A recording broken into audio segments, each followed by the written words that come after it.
Good morning, I'm Craig DeGrelli. It's Monday, October 14th, 2024, and these are your Unbiased Updates. The United States is sending troops and an anti-missile system to Israel, what the president is saying about the move, and the reaction from Iran. And return to sender, an incredible landing that had workers at SpaceX cheering with delight, and what this means for future missions. From the Straight Arrow News Studio, bringing the stories that matter to you from across the United States and around the world, these are today's Unbiased Updates. Starting with the war in the Middle East, the United States is sending troops and an advanced anti-missile system to Israel to help bolster Israeli air defenses after attacks by Iran. President Joe Biden said the move is meant to, quote, defend Israel. Iran has now warned Washington to keep American military forces out of Israel. This comes as Israel says at least 4 of its soldiers were killed in a drone attack by the Iran-backed militant group Hezbollah. At least 60 other people were injured in the attack on an army base in central Israel, killing 7 soldiers. Hezbollah said the attack was in response to Israeli strikes on Beirut last week, which left 22 people dead. An attack this deadly in Israel is unusual. Its advanced air defense systems usually spot a threat well beforehand. Israel said it's investigating how the drone entered the country without triggering an alert. Meantime, Israeli strikes left at least 40 people dead in Gaza on Sunday, including 13 children, according to officials in Gaza. One of those strikes was at a hospital in central Gaza where thousands of displaced Palestinians were sheltering. The Israeli military said it was a precise strike on a Hamas command center, quote, embedded inside a compound that previously served as a hospital.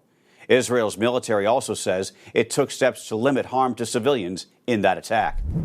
Back here in the U.S., a man carrying a loaded gun was arrested at a security checkpoint outside former President Donald Trump's rally in Southern California on Saturday night. Authorities say the Nevada man had a shotgun, a loaded handgun, ammunition, and several fake passports with him when he was stopped near where the rally was being held in Coachella. Deputies assigned to the rally stopped the 49-year-old suspect as they say he was driving an unregistered vehicle with a homemade license plate. They say the man claimed to be a journalist. The man made it past an outer security boundary but was stopped at an inner perimeter patrolled by local deputies. Authorities say former President Trump was not yet at the rally when the arrest happened, and he was, quote, not in any danger. The suspect appeared in court the same day and was released on $5,000 bail. Court records indicate his next appearance is scheduled for January 2nd. As hundreds of thousands remain without power and flooding continues to be an issue, President Joe Biden visited Florida on Sunday for the second time in less than a week. This time to get a first-hand look at communities ravaged by Hurricane Milton. The president announced an additional $612 million to support communities displaced by not just Milton, but Hurricane Helene, which tore through part of the state less than 2 weeks earlier. On Saturday, Biden approved a disaster declaration to give federal funding to people affected by Milton, including grants for temporary housing, home repairs, and loans. While in Florida yesterday, Biden said more than 250,000 Floridians had registered for help, which he said was, quote, the most in a single day ever in the history of the country. Meantime, as we start the new work week, the National Hurricane Center says for the first time in several weeks, no active tropical cyclones are forming in the Atlantic Ocean. Happening today, the trial begins for the man accused of killing 2 teenage girls in an Indiana town more than 7 years ago. After several delays, jury selection is set to begin this morning in the double murder trial of Richard Allen. Investigators arrested Allen in 2022 in connection with the deaths of 14-year-old Libby German and 13-year-old Abby Williams, 5 years after the girls disappeared while walking on a trail in the town of Delphi near an abandoned bridge. Searchers found their bodies a day later. The case made national headlines, with police releasing video of a mysterious figure on the trail just moments before the girls disappeared. Court documents say Allen has admitted he was on the trail the same day, but denies having any involvement in the teen's murder. 2, 1.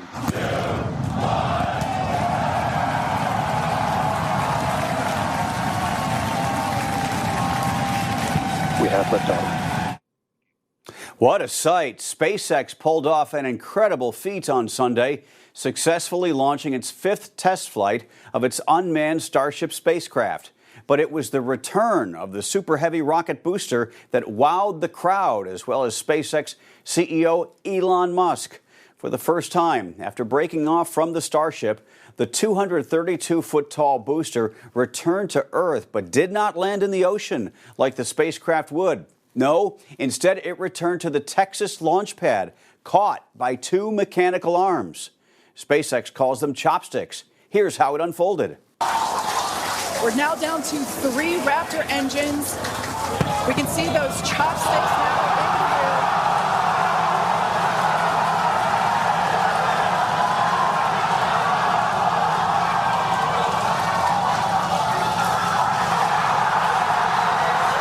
Booster running current shutdown. Megavilla has caught the booster.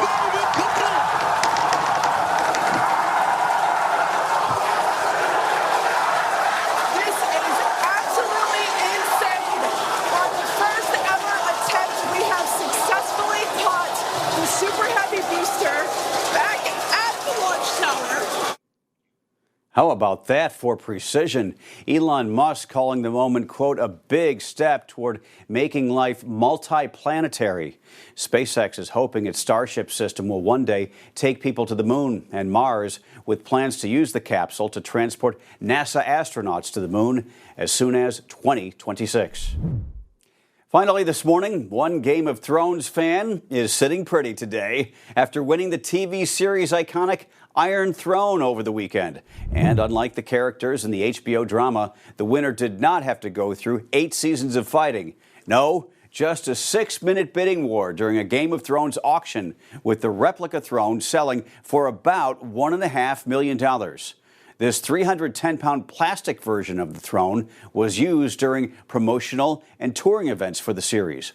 In total, Heritage Auction says its 3-day auction in Dallas raked in over $21 million, making it Heritage's second biggest entertainment event ever, behind the $22.8 million record set in 2011 by the Debbie Reynolds sale.